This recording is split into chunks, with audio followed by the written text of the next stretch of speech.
ওগো ও শুনছো? সাত সকালবেলা মেকআপের বক্সটা নিয়ে বসলে কেন গো? সকালবেলা উঠেই মোবাইলে ফেস লকটা খুলতে গেছি, এই মোবাইলই আমাকে চিনতে পারছে না, তাই তো মেকআপে বসেছি।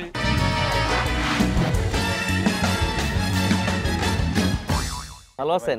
অনেকদিন পরে দেখা হইলো ভাই আমার সাথে। আলহামদুলিল্লাহ ভাই। ভাইরা গল্প হচ্ছে নাকি? হ্যাঁ ভাই। আমার কাছে তো ভাই মজার মজার অনেক গল্প আছে, জোকস নাকি ভাই? জোকস বসে বসে বসেই বলি। হ্যাঁ, আপনারও মনে হচ্ছে শুনতে বেশ উৎসুক। হ্যাঁ, শোনাবো তাহলে? হ্যাঁ হ্যাঁ, শুরু করে। বুঝলেন, প্রথমেই আমার বউকে নিয়ে একটু বলি। বুঝলেন, একদিন হয়েছে কি, সকালবেলা সাত সকালে উঠেই দেখি বউ মেকআপ করতে বসেছে। অবাক কাণ্ড, সাত সকালেই মেকআপ। তো আমি বউকে গিয়ে জিজ্ঞেস করলাম, ওগো ও শুনছো?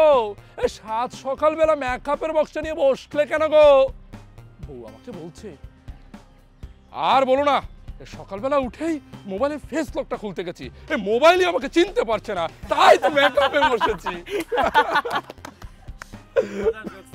মেয়েদের স্বভাব, বুঝলেন ভাই? হ্যাঁ, তা ভাই আমাদের দেশের আইন শৃঙ্খলার অবস্থা তো খুব বাজে। বুঝলেন, পুলিশদেরকে নিয়ে একটু মজা করা যায়, কি বলেন? হ্যাঁ, ভয় পাচ্ছেন না তো? না না না ভাই। আচ্ছা আচ্ছা আচ্ছা, পুলিশদেরকে নিয়ে বলি। হ্যাঁ, বুঝলেন, এই পুলিশে নতুন এক স্কোয়াড এসছে। তো তারপর এই পুলিশের যে আইজিপি, উনি বলছেন আজকে থেকে আমাদের পুলিশ বাহিনীতে ডগ স্কোয়াড যুক্ত হয়েছে। তা তোমরা এখন থেকে নিশ্চিন্ত থাকবে, এই ডগ স্কোয়াড যত রকমের অপরাধী দুর্নীতিবাজ আছে সবাইকে গন্ধ শুকে শুকে বের করে ফেলবে।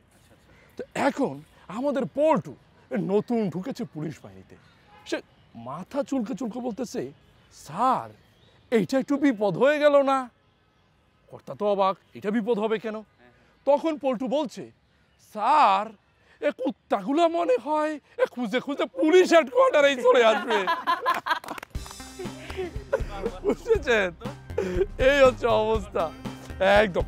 তা ভাই আরেকটা হবে নাকি? হ্যাঁ হ্যাঁ ভাই, ভাই তো ভালো বলছো না। হ্যাঁ, আচ্ছা আচ্ছা, আরেকটা বলি। বুঝলেন, স্কুলের গল্প। তা আমি সদ্য এক স্কুলে ঢুকেছি, পড়াতে গেছি স্টুডেন্টদেরকে। প্রথমে গিয়ে জিজ্ঞেস করলাম, বাচ্চারা বলো বলো, তোমরা একটু বলো, বাংলাদেশের ওজন কত?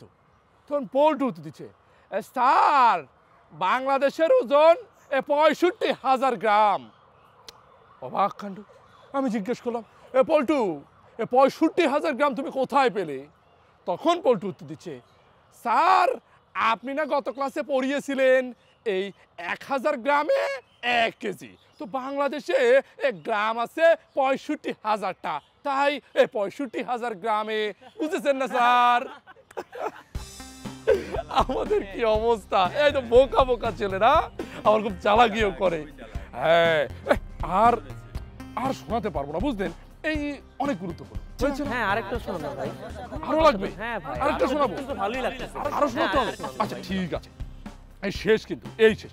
বুঝলেন, বই থেকেই পড়ছি। হ্যাঁ, তো দুই নারীর মধ্যে গল্প হচ্ছে। বুঝলেন, তো এক নারী বলছে, ভাবি ভাবি আমি আর আমার স্বামী দুজনেই চাকরি করি, কিন্তু বুঝলেন ভাবি নতুন নতুন শাড়ি কিনতে পারি না, কিন্তু আপনাকে দেখি কিছুদিন পর পরে নতুন শাড়ি, ভাইয়ের দেখি নতুন নতুন জামা, তা আপনাদের ব্যবসা কি অনেক বড় নাকি? তখন অন্যভাবে উত্তর দিচ্ছে, তা ভাবি ঠিকই বলেছেন, অনেক বড় ব্যবসা, আমার স্বামীর লন্ড্রির ব্যবসা। অসাধারণ, ভালো লেগেছে? অনেক ভালো লেগেছে না ভাই? ভাই আরেকটা শোনাবেন? আর শোনাবো? আর শোনাবো না ভাই, এইবার বাকিটা আপনার বাড়িতে গিয়ে শোনাবো।